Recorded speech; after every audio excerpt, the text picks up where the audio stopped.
RSA 암호 해독하기라는 주제로 연구를 진행하게 될 D01 김동건 외 4명입니다. 저희의 주제는 효어 알고리즘 RSA 암호 해독하기이기 때문에 어쨌든 최종적으로 효어 알고리즘을 구현하는 게 목적입니다. 그래서 이 효어 알고리즘을 구현하기 위해서 고언어라는 것을 사용하기로 저희 팀원끼리 사전에 미리 합의를 했는데요.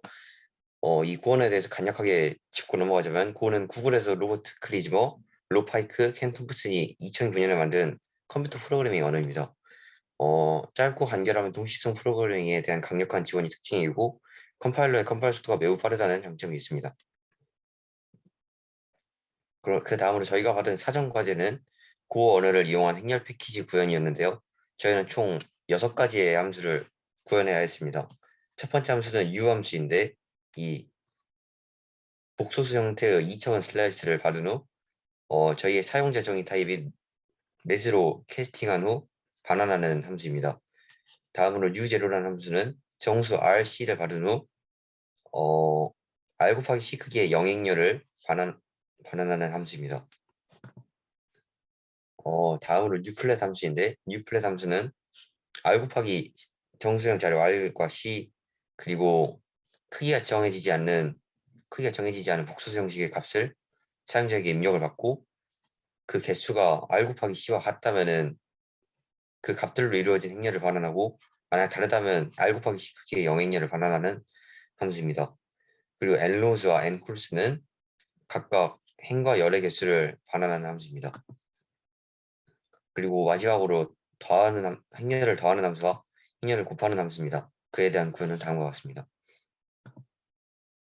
그렇게 해서 저희가 직접 짠 함수를 테스트하는 코드는 조교님께서 제공을 해주셨는데 이 왼쪽에 있는 사진은 add 함수를 테스트하는 코드로 그 예시입니다. 테스트를 통과하면 이 아래쪽에 OK라고 표시되는 것을 알 수 있습니다.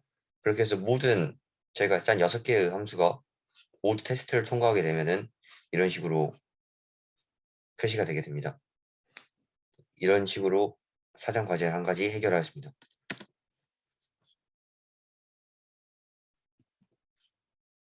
네, 이어서 발표를 진행하도록 하겠습니다. 저희는 또한 암호의 역사와 RSA 암호에 관한 공부를 하였습니다. 먼저 암호는 주로 적군으로부터 아군의 정보를 보호하기 위한 목적으로 이용되었습니다. 고대의 시텔 사이퍼, 시절 사이퍼와 같이 물건의 암호를 숨기거나 문자를 바꾸는 치환 암호가 주를 이루었습니다. 이러한 암호의 경우 암호문에 쓰인 알파벳의 등장 빈도에 따라 대치시키면 암호키를 알아낼 수 있으므로 보안성이 약하다는 단점이 있습니다. 예를 들어 영문일 경우 가장 많이 나오는 알파벳은 E, 그 다음으로 많이 나오는 알파벳은 T, 그 다음은 A, 이런 식으로 알파벳을 계속하여 대치시키면 결국 암호를 쉽게 해독할 수 있게 됩니다. 그 다음으로는 근대의 암호입니다. 근대에는 애니그마와 같이 기계 장치인 로터를 이용한 암호 대치표를 사용하여 복잡한 암호를 만들 수 있었습니다. 사용자가 기계의 평면을 입력하면 회전자에 기록된 암호키에 따라 알파벳이 치환되어 암호문이 출력됩니다. 알파벳의 경우 회전자가 하나만 있을 때도 26 곱하기 26, 총 676가지의 경우의 수를 가지기 때문에 통계적으로 이를 파악하기가 매우 어려워지며 회전자가 2개 이상인 경우에는 천문학적으로 수가 증가하기 때문에 수학적 법칙을 알지 않고는 쉽게 해독이 어려웠습니다. 마지막으로 현대의 암호입니다. 현대에는 공개키라는 개념이 새롭게 등장하였고 이 공개키라는 개념을 이용하여 선인수 분해를 이용한 공개키 암호를 개발하였습니다. 이 암호가 바로 RSA 암호입니다. 이때 공개키에 대해 조금 더 알아보도록 하겠습니다. 과거에는 대칭키 알고리즘만 존재하였습니다. 대칭키 알고리즘의 경우 그 키를 수신자와 송신자가 안전한 방법으로 공유해야 하기 때문에 이미 이 부분에서 보안상의 허점이 생기게 됩니다. 하지만 공개키 암호, 즉 비대칭킹 암호의 등장으로 인해 A가 B에게 비밀을 전달할 때 B가 공개키를 공개하고 A는 B의 공개키를 평문에 암호하여 전달하면 B는 자신만이 가지고 있는 개인키로 해독을 하여 안전하게 통신할 수 있게 되었습니다. 이때 공개키의 암호로 대표적이고 가장 많이 사용되고 있는 RSA 암호에 대해 이어서 발표하도록 하겠습니다. 네, RSA 암호는 대표적인 공개키 암호인데요. 이게 어떤 식으로 작동하는지 알아봅시다. RSA 암호는 이제 큰 자연수의 소인수 분해가 매우 어렵다는 것을 전제로 한 암호화 방식입니다. 이 공개 키를 공개할 때 n이라는 수를 공개하는데 n은 두 소수의 곱으로 이루어져 있습니다. 근데 이 두 소수의 곱으로 인해서 개인 키를 만들어내는데 그러면은 두 소수들을 알아내면 개인 키를 외부인이 알아낼 수 있겠죠. 하지만 소인수분해가 매우 어렵기 때문에 두 소수는 절대로 알아낼 수 없다고 아직 증명되지는 않았지만 그렇게 치고 이렇게 RSA 암호를 쓰는 겁니다.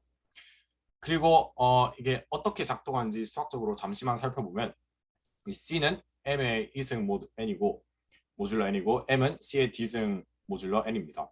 그래서 이걸 여기다 대입하면 M의 ED 모듈러 N이 M이어야 하는데 이게 ED와 P-, Q-1이 서로소가 되도록 하는 D를 찾기 때문에 그 오일러 정리 때문에 성립해서 RSA 암호가 제대로 작동할 수가 있습니다.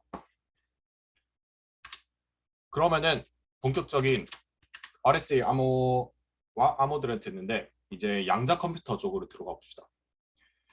원래 고전 컴퓨터에서는 0 아니면 1, 전기가 들어오면 0, 전기가 안 들어오면 0, 전기가 들어오면 1 이렇게 두 가지로 구분하는 비트를 썼습니다. 그런데 양자 컴퓨터에서는 0하고 1이 중첩되어 있을 수 있는 큐빗이라는 단위를 사용합니다. 이 큐빗은 열 벡터로 되어 있는데요.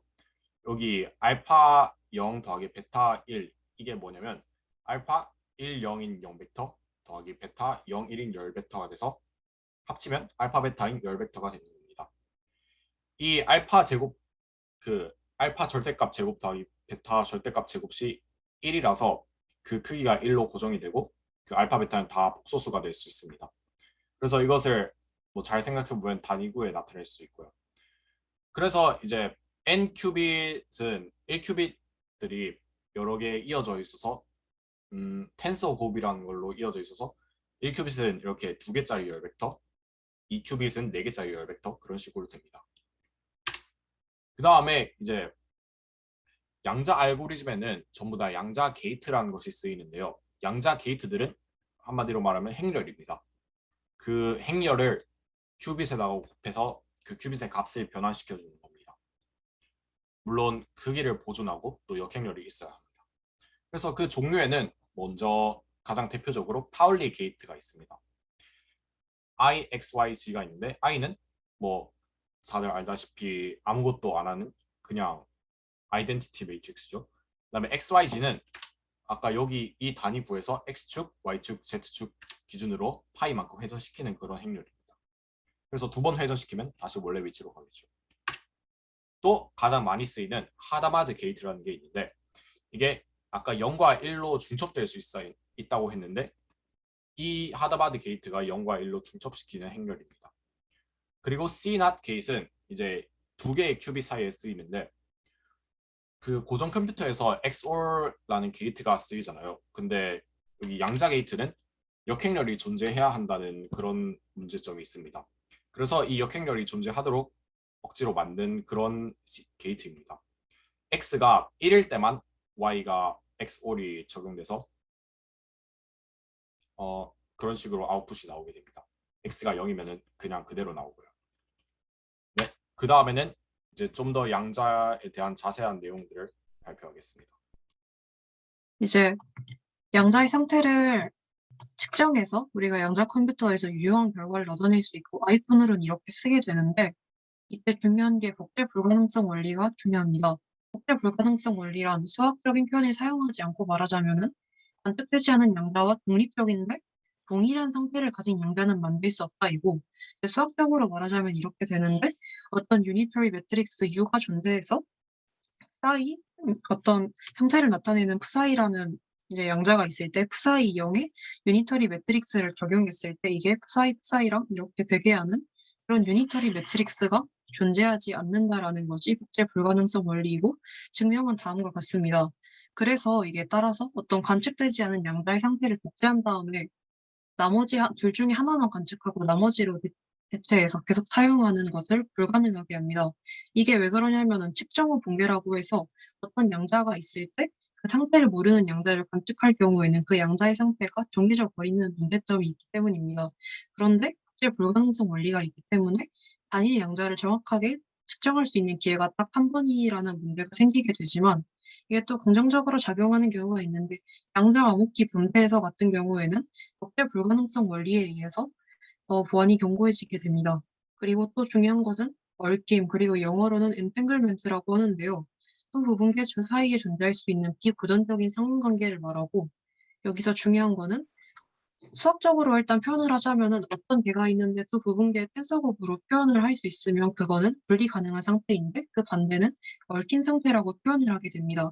이때 만약에 두 양자가 얽힌 상태에 있다면은 서로 거리가 얼마나 멀리 떨어져 있던지, 예를 들면은 서로 은하의 각각 반대편에 있다고 하더라도 어떤 하나의 양자의 상태가 정해지는 순간 다른 하나의 양자의 상태도 변하게 됩니다.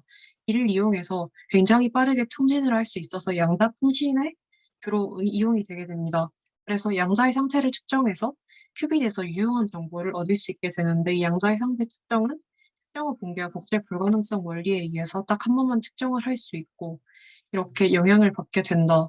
그래서 양자의 상태를 측정해서 양자 컴퓨터에서 결과를 얻을 수 있게 됩니다. 그다음에 이제 도이치 조사 알고리즘을 구현하는 과정을 통해서 한번 예시를 보겠습니다. 다음은 더치 조사 알고리즘 구현하는 방법에 대해 설명하겠습니다. 먼저 이 알고리즘이 생기게 된 배경은 1985년에 더치가 제시한 문제가 이러한 함수 f가 있을 때 이 함수가 상수함수인지 아니면 0과 1의 수가 같은 균형함수인지 판정하는 문제가 있었습니다. 이걸 고전적인 해결 방법으로는 이제 F0와 F1을 모두 계산해야만 구할 수 있었는데, 이것을 양자 계산을 이용하면 한 번에 함수값 계산을 통해 판정을 가능하게 됩니다.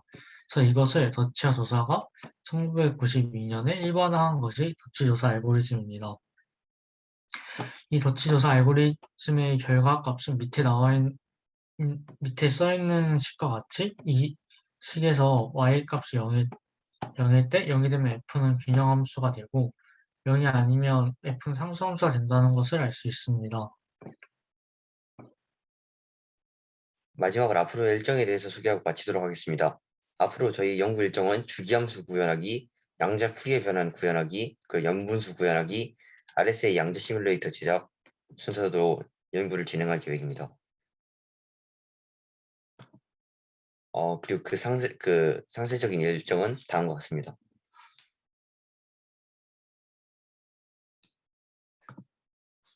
네, 발표를 마치도록 하겠습니다. 감사합니다. 어려운 개념들이 굉장히 많았는데 각 개념들에 대해서 자세하고 쉽게 설명해 주신 덕분에 저뿐만 아니라 여기 있던 학생들이 디지스트 1번 팀의 연구 주제를 이해하는 데 많은 도움이 되었을 것 같습니다. 사전 연구 내용과 이론 내용들을 바탕으로 앞으로 2주간의 집중 연구도 잘 수행하셨으면 좋겠습니다. 그러면 혹시 디지스트 1번 팀의 발표를 듣고 궁금한 사항이 있으시거나 질의응답이 있으시면 지금 마이크를 켜고 말씀해 주시거나 아니면 채팅으로 질문 쳐주시기 바랍니다.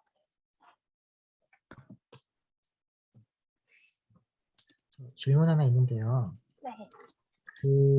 아까 그 시뮬레이터, 양자 시뮬레이터 같은 거 구현한다고 하셨는데, 그거를 프로그래밍어는 그걸로 만들겠다는 소리인가요?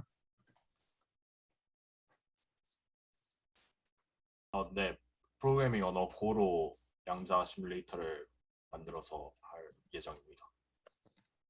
혹시 뭐 깃허브나 이런 오픈 소스를 뭐 써서 할 건가요? 아니면 진짜 완전 처음부터 다 만들 계획인 건가요? 오픈 소스를 어느 정도까지 써서 할지는 아직 자세히는 정하지 않았지만 하면서 일단 최대한 저희 스스로 해보려고 할 예정입니다. 네, 감사합니다. 조교인 제가 첨언을 하자면 아마 그냥 전부 그라운드부터 그냥 처음부터 다 구현을 할 것 같아요. 그거를 고등학생분들이 할 수 있는 건가요? 제 양자 시뮬레이터 이런 걸 좀 처음 들어봐가지고요. 이게 그러니까 수준에 따라 다른데 이제 보통 많이 쓰는 시뮬레이터가 IBM에서 만든 큐스키나 이런 게 있는데 그거는 엄청 복잡해서 저희가 구현을 못 하는데 이제 되게 단순화된 버전은 충분히 할 수 있을 것 같아요. 제가 저는 그렇게 생각하고 있습니다.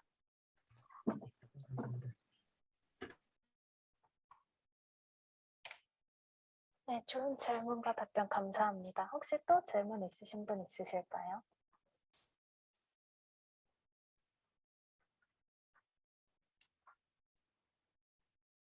네, 이제 시간이 다 되어서 디지스트 1번 연구팀의 발표 마치도록 하겠습니다.